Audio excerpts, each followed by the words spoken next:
Hello and welcome to Talking Football. Yes, this week again on Wednesday, and today we will take a closer look at the changes UEFA is planning ahead of Euro 2020, and we will take a close look at France ahead of their home tournament in 2016.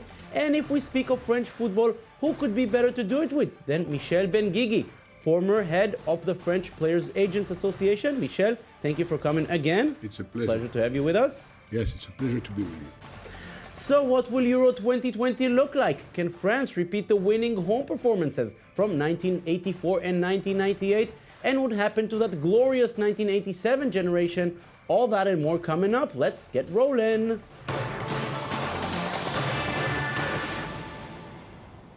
Michel, you obviously know the French team very, very well. When they hosted the 1984 Euro, they won. When they hosted the 1998 World Cup, against all odds, they won. 2016, what does it look like? Don't forget that the two titles, the first one in 1984, there was one of the best players in the world, Platini. And in 1998, of course in France, but with the best player in the world, Zinedine Zidane. Scored twice in the final. Exactly. And then I think in 2016, we have a good team. We have a good team and many chances to win this championship. But the thing is, when France hosts a tournament with a history, they're expected to win, which creates pressure. We saw what happened to Brazil with the pressure. Yes, but it's different. In Brazil, the players, I'm sorry to say that, but in their head, they are a little weak. We could see that. We remember when Thiago Silva, David Luiz, always crying. But the French players, and this is new, the French player has a strong mentality. They are fighters now, and they are fighters because there is one man. Didier Deschamps. Maybe it's good that there's no one big superstar like Platini in 84 and like Zidane in 98. Yes, but there will be one superstar, Paul Pogba. Paul Pogba will be the star. He's not young. Benzema, not the others. Paul Pogba will be the star of the Euro 2016. Sorry.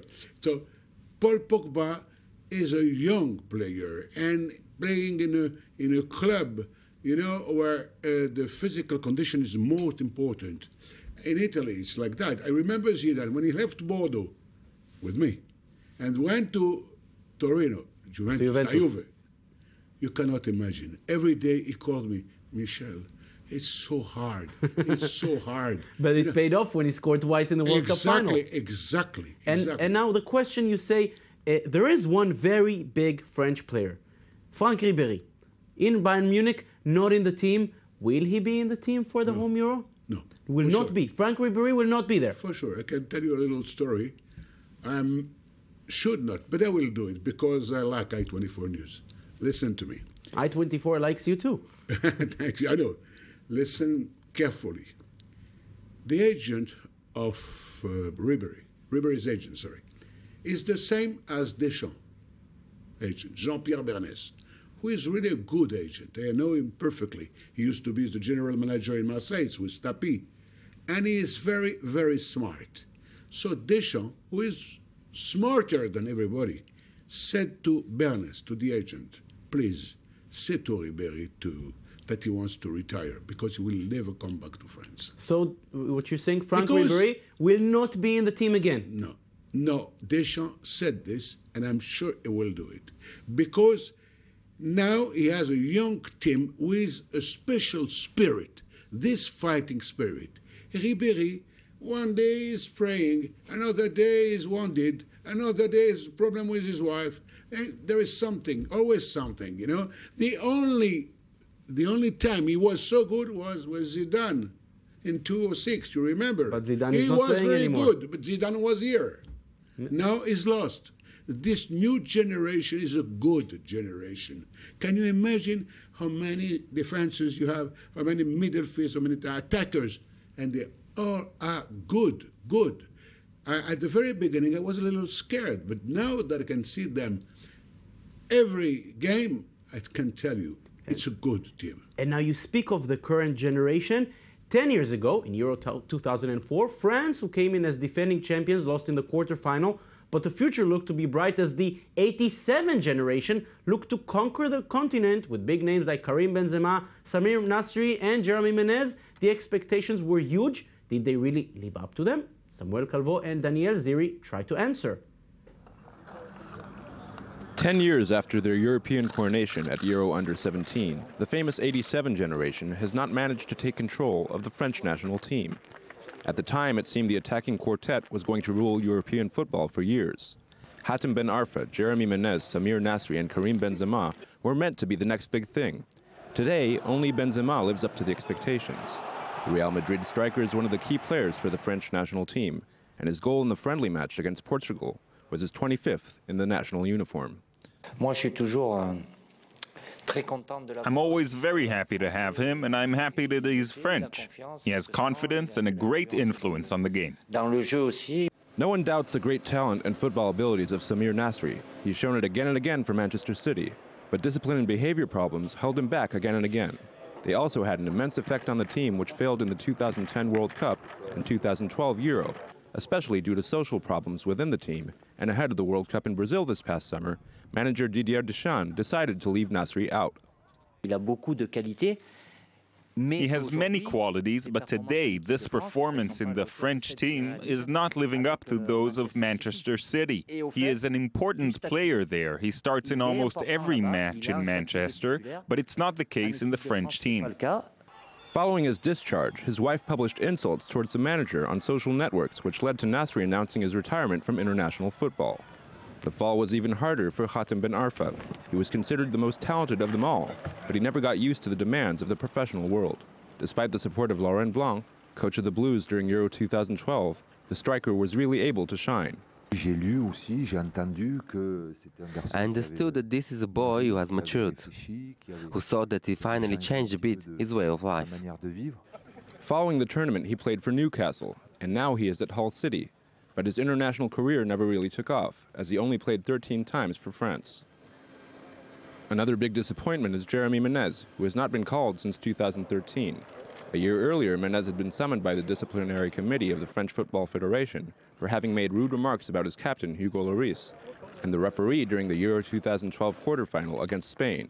Despite his conduct, manager Deschamps was ready to forgive. It's part of history. I only care about the future, and in the future he needs to be aware and not do it again. After 3 disappointing seasons at PSG, he was transferred this summer to Milan, where he already scored 3 goals, maybe on the road to finding his place in the national team ahead of Euro 2016. 10 years ago, they seemed to be the golden generation. Some lived up to the great expectations, others not so much. So, Michel, the question is, did that golden generation live up to expectations, or did it get lost? They are lost. They are They lost. are lost. Yes, sure, for sure. For sure, the main four. I mean, Menez. He's now rising back a bit in He Milan. is very good in Milan. I tell you why. Because he is far from the people around him. Because in Milan, I know the club very well, they don't leave a player alone. So Menez will be maybe good with Milan, but you forget French team.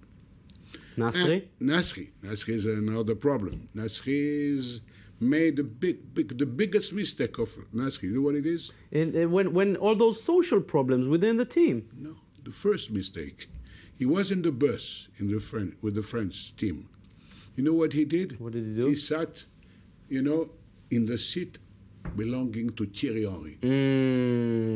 It was... You do not do that. No, you must not do that. You are young. You're supposed to bring the boat. You do. They cannot.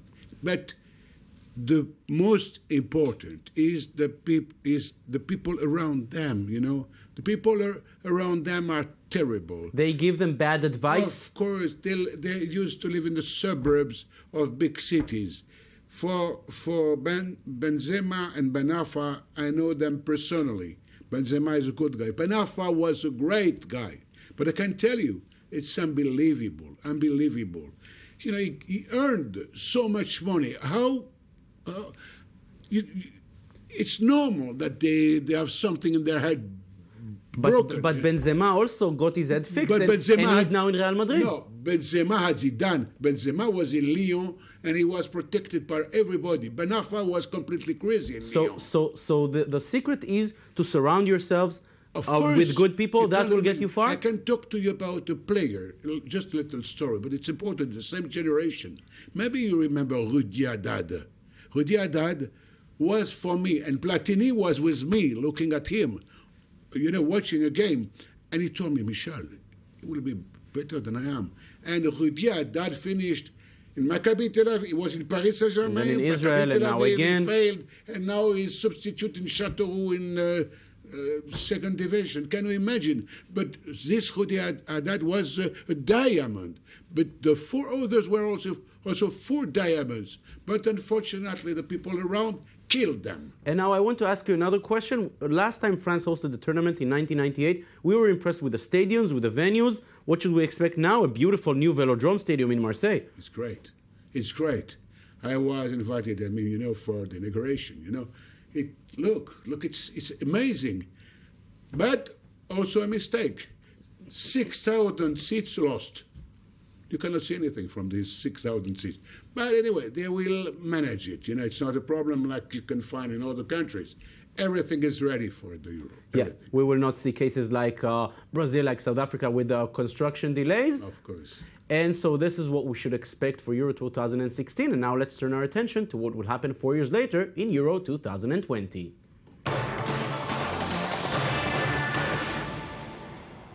We're used, Michel, to tournaments being held in one country, 2016 in France. Now we will see 2020 in places as east as Baku, as west as London, as south as Bilbao, as north as St. Petersburg. Good, bad? It's completely crazy. Really, it's completely crazy. Because if I'm a fan and I want to follow my team, I Remember know... that they tried to do something with Ukraine and Russia? Yes. You remember we already saw two countries, okay, the Netherlands and Belgium, Poland and The Ukraine, problem, they're Netherlands and neighboring. Belgium, in 300 kilometers, two countries. What will you do if you're a fan of a team that plays in Baku and then in Bilbao? That's 6 I tell hours you, flight. it's completely crazy. It's completely crazy. I cannot understand. A lot of people talk to Platini because people want to understand what is the reason why he did that. So what is the idea? So the Euro is popular. People in Europe watch the Euro. They do. Of course. So yes, you can get more audiences. You play in Azerbaijan, for example. But what will happen to me if I want to follow my I team? tell you my real opinion. This is politics.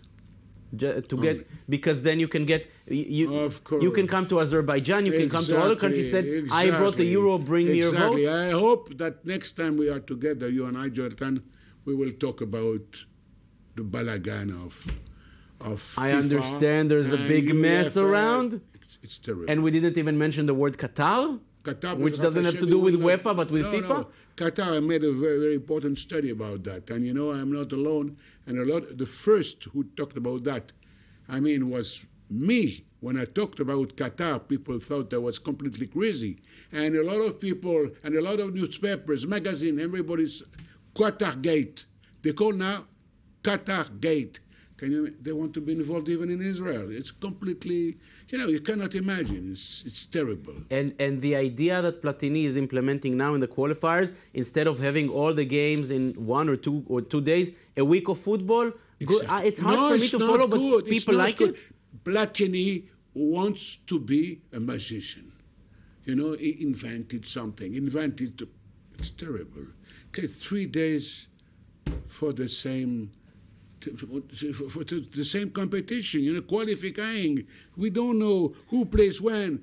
It's And terrible. plus, there's games every day, but Every you don't. day. But if you Even want, today or yesterday, there were 3 games, 4 or 6 games. because we were used to having it all on the same day. Exactly. But this is the reality. No, they want to invent something, just like the coaches. They are coaches. Their only aim is to invent a new system to how to play 4-4-2, 4-3-3, 5-4-1. and the same. This is politics. I'll tell you frankly.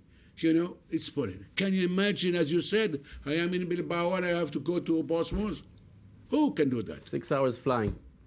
Well, we will have to follow all that and see. So far in the qualifiers and Euro 2020, very, very interesting to watch. We'll see.